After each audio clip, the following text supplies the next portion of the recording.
Now, when I was researching Ford Thunderbirds, I would say the number one most surprising thing is I did not know which model years and which generations were as popular as they were. I had no idea.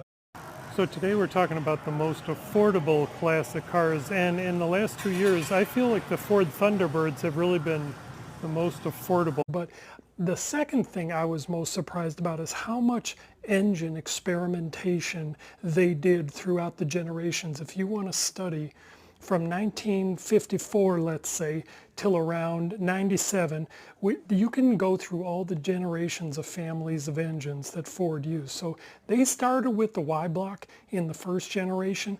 So a common question is, which Ford V8 was the most important to Ford's history? Now, they started out with the flathead V8 engine, which was built from 1932 to 1953, and it was important because it was the first mass-produced V8 engine, and it was also affordable because it was cast in one piece. Now, the models on these Ford Thunderbirds, the Y block V8 was a medium-sized block, so that did not do as well. It only ran for about 10 years, and then they quickly switched to what's known as the Windsor V8, which first came in the overhead valve pushrod design, which eventually led to the modular single overhead cam. Now, the Cammer, which the engine that was banned from NASCAR, that is what I think influenced V8 engines the most for Ford, because as you know, in the 1990s and all the way to 2014, single overhead cam V8 engines became their most popular choice, whether it was the 4.6, the 5.4.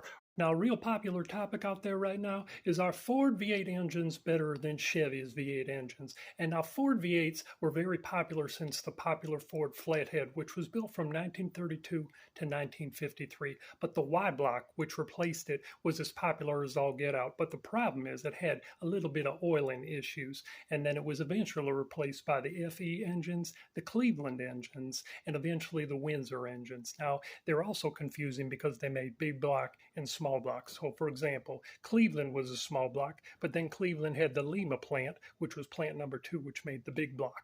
But the most popular engine came after the Windsor pushrod, which was what's called the modular V8, which is called a single overhead cam, which was also as popular as the Windsor V8 that it replaced. And then the Coyote. Now, everybody loves a good Coyote. You got those dual overhead cammers, and that is the most powerful and is still being produced right now. So that is the most successful.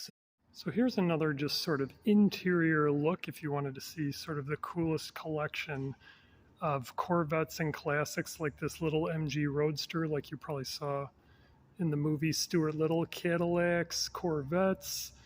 This is that's one of the first Corvettes.